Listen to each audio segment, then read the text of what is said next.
Assalamu alaikum wa rahmatullahi wa barakatuh. Namaste, Sat Shri Akal, good evening.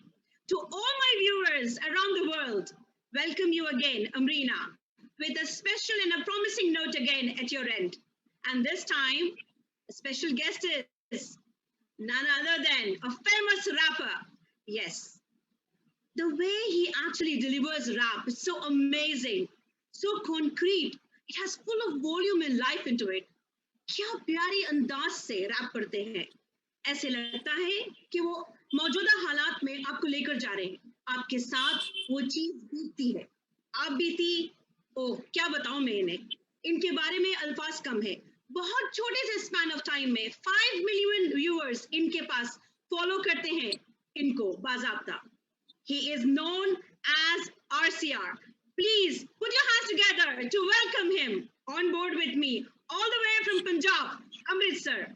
RCR, Sat Shri Akal, please, the platform is yours. सत श्री अकाल, अस्सलाम वालेकुम, आदाब। आप सबका बहुत बहुत शुक्रिया मुझे यहाँ पे आपको बुलाने के लिए और मैं इंटरव्यू लेने के लिए। और मुझे बहुत अच्छा लग रहा है कि आपके साथ मैं भी बात कर रहा हूँ और आपने इतना कुछ बोल दिया, शायद इस चीज़ के मैं इतनी तारीफ के काबिल भी नहीं हूँ, आपने इतना कुछ बोला, उसके लिए शुक्रिया। Thank you. अच्छा, थोड़ा सा आपके बारे में व्यूअर्स जानना चाहते हैं क्योंकि नेचुरली इतने सारे फैंस हैं आपके। कैसी आपकी शुरुआत हुई, आपकी जर्नी, आपका सफर कैसा रहा, कहाँ से, थोड़ा सा बताइए प्लीज। जी, मुझे ना बचपन से ही शौक था अपना सिंगिंग का।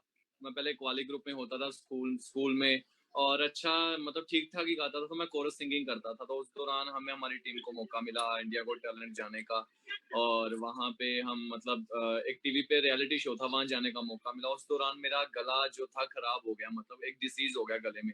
तो फिर उसकी वजह से मैं नहीं जा पाया। तो देन 4-5 साल मैंने सिंगिंग में किया, तो फिर भी नहीं वो हो पाया, मैंने बीच में म्यूजिक छोड़ दिया।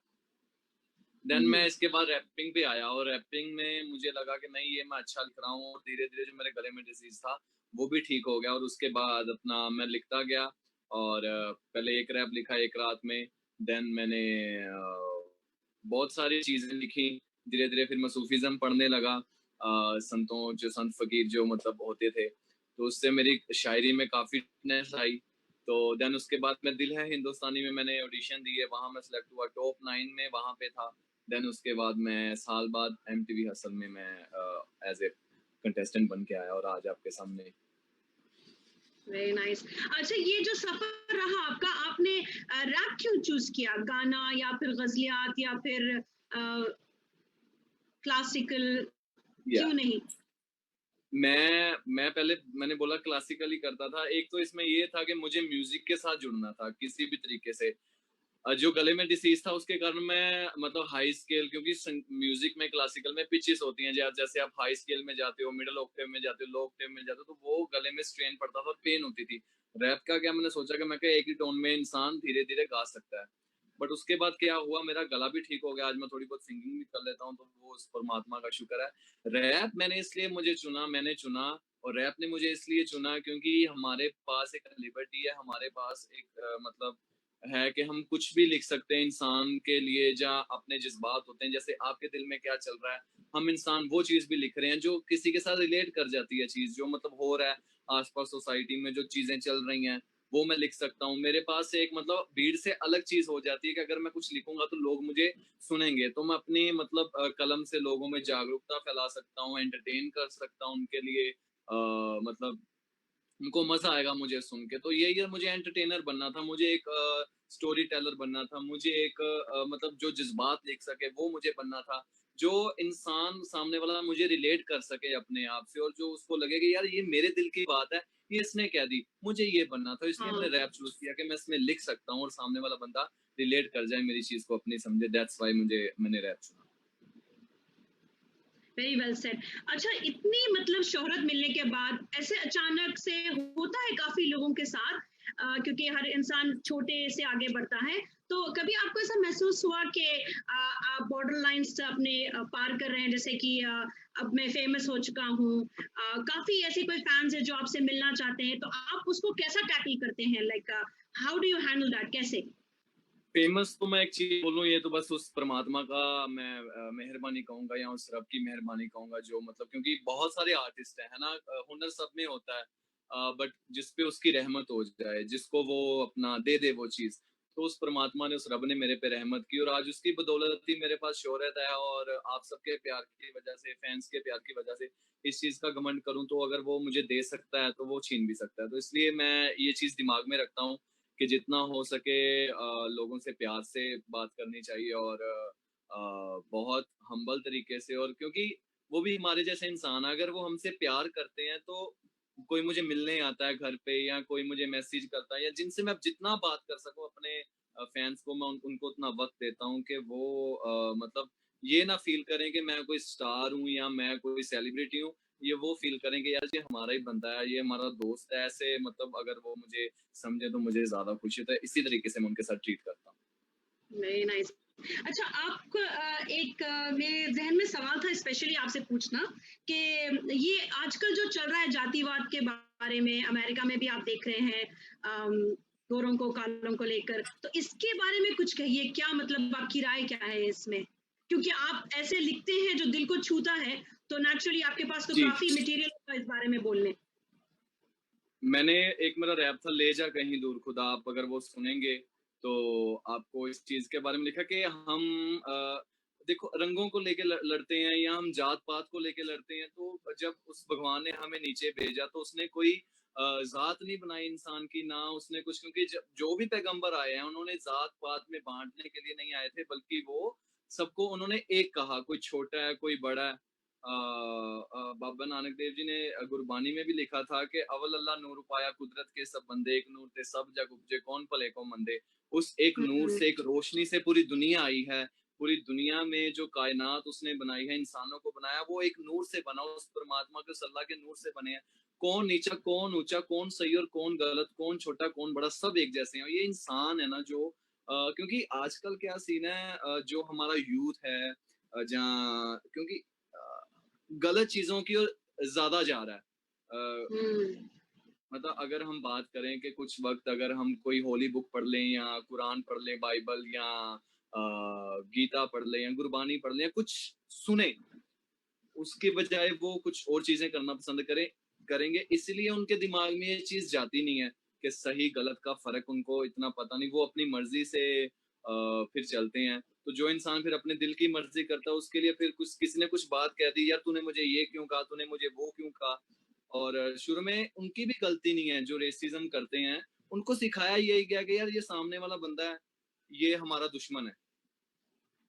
तो अगर बच्चे को शुरू से आपने ये बताना शुरू किया है, या काले गोरे का फर्क किसने लाया? रंग तो उस परमात्मा ने, हम इंसानों ने ये बांटा है। तो अगर हमने इसको बांटा है तो हमें ही खत्म करना चाहिए, ये एक साथ चलना चाहिए। बट मुझे नहीं लगता कि जब तक दुनिया रहेगी लोग सुधरेंगे। तो अब देखो कितना कुछ हो रहा है, 2020 आ गया अभी, तो कोरोना के कारण या कितना, तो तब भी लोग नहीं समझ रहे। तो आई डोंट नो, मैं नहीं कह सकता कुछ। मैं इसके बारे में बस यही कहूँगा कि प्यार से रहो, क्योंकि भगवान भी एक है। सल्लल्लाहु अलैहि वसल्लम मोहम्मद साहब ने भी कहा था, उस रब को रब्बुल आलमीन कह के बयान किया था।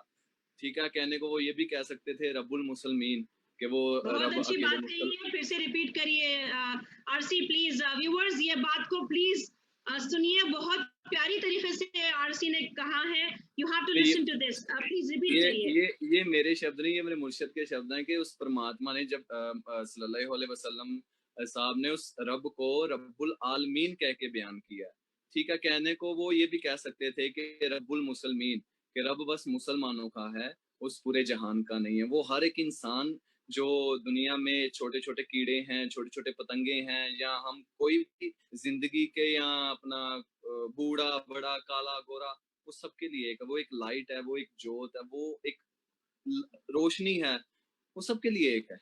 वो परमात्मा सबके लिए, उसको कभी किसी ने देखा नहीं है। तो हम हमें उसका उस चीज़ का हमें पता नहीं, तो हम इंसानों ने एक दूसरे को एक दूसरे में बांट के, तू मुसलमान है, तू गैर मुसलमान है, तू हिंदू है, तू गैर हिंदू है, तू सिख है, तू गैर सिख है। तो इसमें हम लड़ाइयों में पड़ गए कि भाई तू अपना नहीं है, तू गैर है। तो बस यही हाँ, चीज़ हाँ। के कारण फिर हम लड़ाई झगड़े, बमबारी, देश के झगड़े, मुल्कों के झगड़े, और इंसान इंसान का आज सगा नहीं। तो यही चीज़ों की बस जो है ना, शुरू से जो दिमाग में डाला गया हो, रेसिज़्म कहाँ से आया? ये इंसान की पैदाइश से जो उसने सीखा हो या किया हो।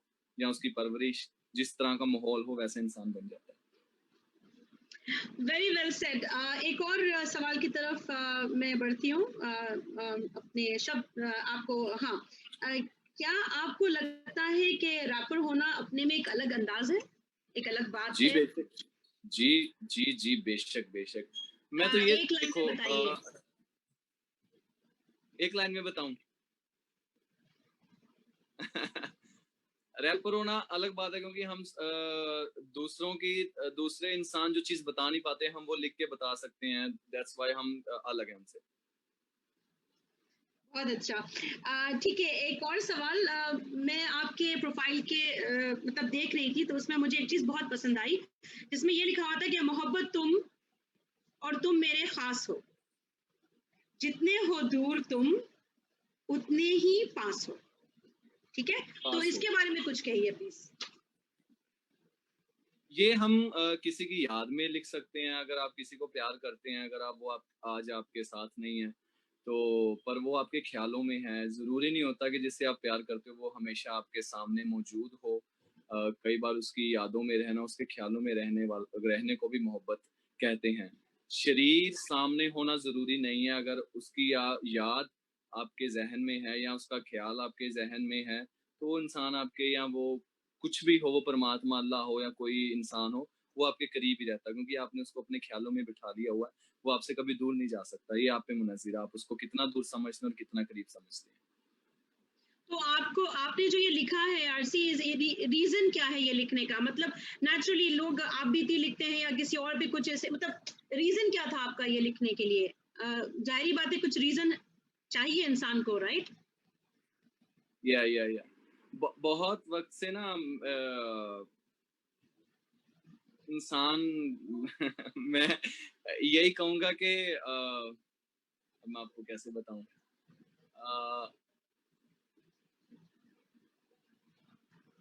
मैं आई थिंक ये क्विट करना चाहूँगा आगे। अच्छा, इस पे मैं ठीक कोई है। कमेंट नहीं करना चाहूँगा। I like your honesty. कोई बात नहीं, आपके साथ हैं हम फिर भी। अच्छा, ये मैंने सुना है कि आप एक कॉन्टेस्ट ऑर्गेनाइज कर रहे हैं, best rapper in the whole wide world. असली रैप तो स्टार, असली रैप हाँ, स्टार। असली रैपर, तो उसके बारे में कुछ कहिए या प्लीज। असली रैप स्टार, मैं और जो मेरी मैनेजमेंट टीम है पर्ल एंटरटेनमेंट, मैं और तुषार भाई, हम दोनों ने मतलब प्लान किया कि एक कुछ ऐसी चीज की जाए जो घर पे इस वक्त रैपर बैठे हैं जिनको मौका नहीं मिल रहा, तो उनके लिए हम कुछ कर आपका सकें। नेटवर्क थोड़ा स्लो तो हो बस रहा है आरसी। हेलो, आपका नेटवर्क थोड़ा सा स्लो हो रहा है। नेटवर्क, थोड़ा वाईफाई बंद कर थोड़ा सा दीजिए। ब्रेक हो रहे हैं आप बीच में। यस। या अब चल रहा है? हाँ, हेलो, अब स्टार्ट कीजिए। जी जी, स्टार्ट कीजिए। ऊपर से बंद करा दीजिए, सब चलेगा। हाँ, फिर रुक मैं गया। ये कह रहा था कि चल रहा है कि अड़ रहा है? हाँ, अब चल रहा है, अब चल रहा है, बताइए। चल रहा है। हेलो, हाँ, चल रहा है। जी जी, चल रहा है, चल रहा है। मैं ये कह रहा था कि मैं और मेरी जो मैनेजमेंट टीम है उन सबका ये था कि यार कुछ ऐसा किया जाए जिससे जो रैपर्स घर पे हैं और टैलेंटेड है, जिनको कोई स्टेज नहीं मिलता, जिनको आगे आने का मौका नहीं मिलता, उनके लिए हम कुछ करें।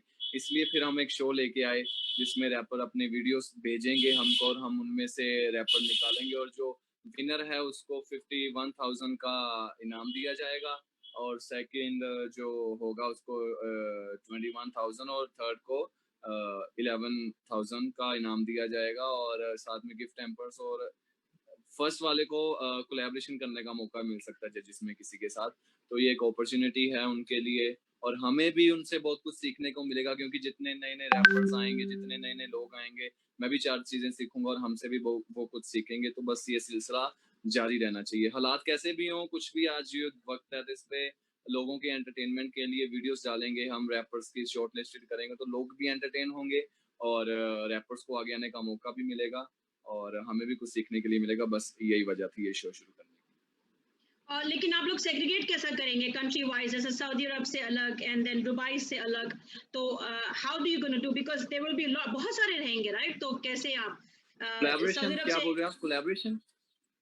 नहीं नहीं नहीं, मैंने कहा कि उसको आप सेग्रीगेट, मतलब जैसा कि सऊदी से कितने रैपर्स लेंगे आप, दुबई से कितने लेंगे, इंडिया से कितने, ऑस्ट्रेलिया से कितने, मतलब डिफरेंट डिफरेंट कंट्रीज से कैसे लेंगे आप? ये अपना ऑल ओवर वर्ल्ड का है, मतलब कहीं से भी वीडियोस, जो हमारी वेबसाइट है www.asleyrapstar.com, वहाँ पे रजिस्टर करके आप किसी भी अगर दुनिया के कोने में हो वहाँ आप अपनी हमें वीडियो भेज सकते हैं, वो सीधी हमारी गूगल ड्राइव पे आ जाएगी और हम उनको देख के फिर हम वहाँ से उनको सेलेक्ट करेंगे, चाहे सभी ऑस्ट्रेलिया के हो, दुबई के हो, सऊदी अरेबिया के हो, दुनिया के किसी भी कोने से हो, वो हमें भेज सकते हो और हम उनको सेलेक्ट कर सकते हैं। इसमें कुछ ये नहीं है कि इतने यहाँ के सिलेक्ट करने हैं, इतने यहाँ के सिलेक्ट करने हैं, सब कुछ टैलेंट पे मुनस्सर है। ओके, आप वेबसाइट क्या बताया आप? www.asleyrapstar.com. Yeah. Okay. Viewers, you have to listen to this, www.asleyrapstar.com, and the final auditions closed is on 20th of June, right? Yeah. Okay, so before that, you have to make sure. Okay, before that, you have to make sure that you present best of your rap to RC, and he already explained you what is the whole process. So all of you can participate. Whoever is good in rap, जो कोई भी rap अच्छा गाता है, वो RC से definitely मिल सकता है personally. इतने सारे fans हैं तो naturally चाहेंगे वो लोग. बेशक मैं सबसे वीडियो कॉल पे बात भी करूंगा, Zoom पे, सबके साथ Zoom पे बात भी करूंगा जी. ओए क्या बात है, ये तो बहुत बढ़िया चीज हो गई है. RC is gonna talk to everyone on video on Zoom, he's saying. इंशाल्लाह. अच्छा RC, हम दूसरे सवाल की तरफ बढ़ते हैं आगे. आप अपने आप को 20 साल, आज से 20 साल आगे कहाँ देखना चाहेंगे और क्यों? आज से 20 साल बाद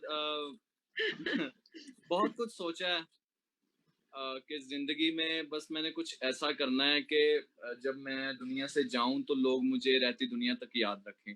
कुछ ऐसा करके जाना मुझे, इंसानियत के लिए भी, लोगों के लिए भी और अपने के लिए भी, अपने माँ बाप के लिए, कम्युनिटी के लिए भी.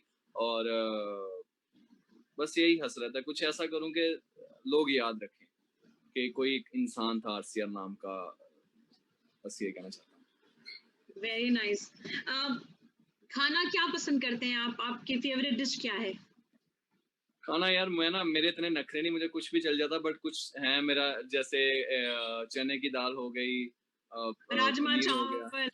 नहीं राजमा चावल नहीं मुझे इतने पसंद, मुझे ठीक लगते हैं, मैं खाता ही नहीं. चने की दाल और क्या उसे बोलते हैं, पनीर हो गया, मशरूम मटर हो गया, 2-4 चीजें ही हैं, बाकी मैं इतना है नहीं, जो मिले खा लेता हूँ. Very nice. तो मतलब बहुत high thinking and simple living है, ये कह सकती हूँ, राइट? या बस आप अच्छा खाओ, कम खाओ और काम करते रहो, जो भी आप करना चाहते हो जिंदगी में, जो लक्ष्य की ओर बढ़ते रहो. वो मोमेंट कैसा लगा आरसी, जब सारे रैपर्स में आपको स्टैंडिंग ओवेशंस मिले थे, और कैसा फील हुआ उस वक्त? आपको कैसा लगा?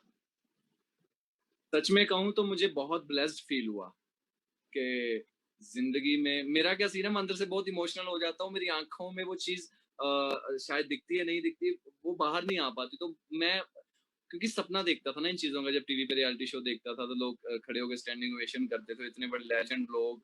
अगर आपकी परफॉर्मेंस पे खड़े हैं तो ऑब्वियसली इंसान इमोशनल हो जाता है. बस मैं मन ही मन उस रब का, उस मालिक का शुक्र करता रहता था कि शुक्र है तेरा मालिक कि आज मुझे इस जगह पे आपने खड़ा किया, कि मेरी किसी बात पे कोई खड़ा हो रहा है. कितने साल लगे आपको ये सफर तय करने में आरसी? मतलब जब आप गाना शुरू किए और आप अपने ग्रुप के साथ गाते थे जी.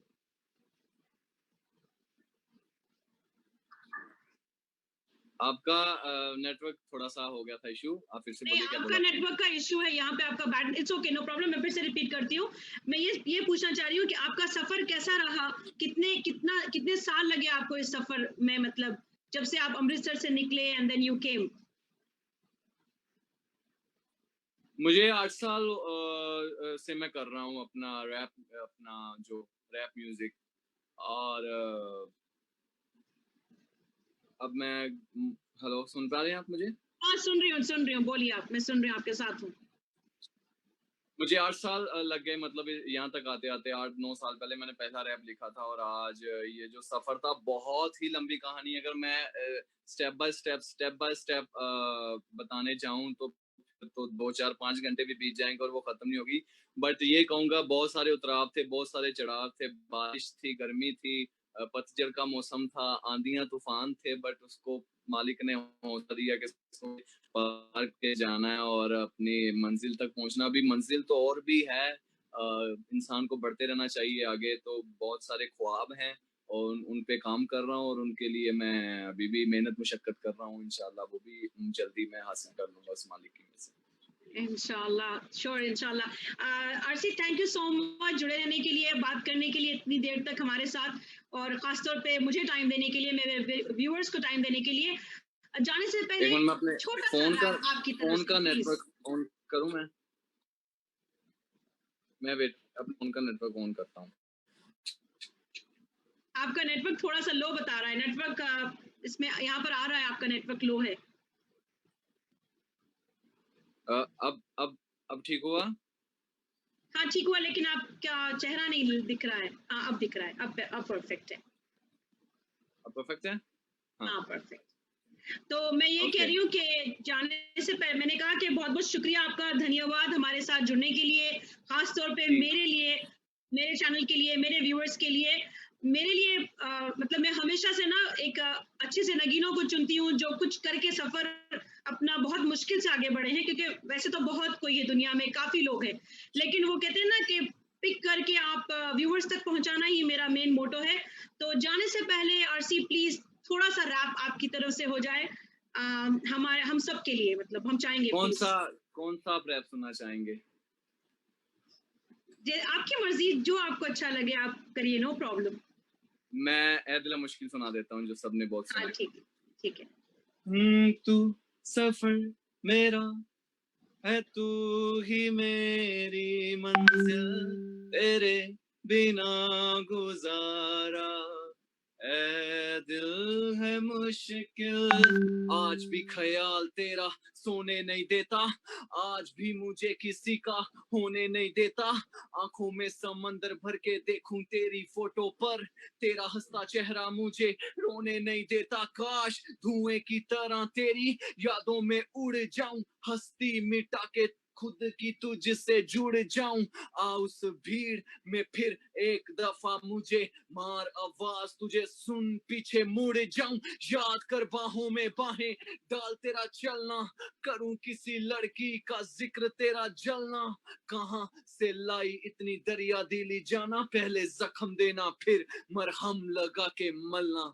एक बार अपनी बाहों में सुला तो सही, झूठा ही मगर प्यार दिखा तो सही। सुना मांगती हो रब से कि खुश ना रहूं, मैं जीना ही छोड़ दूंगा, तू आ तो सही।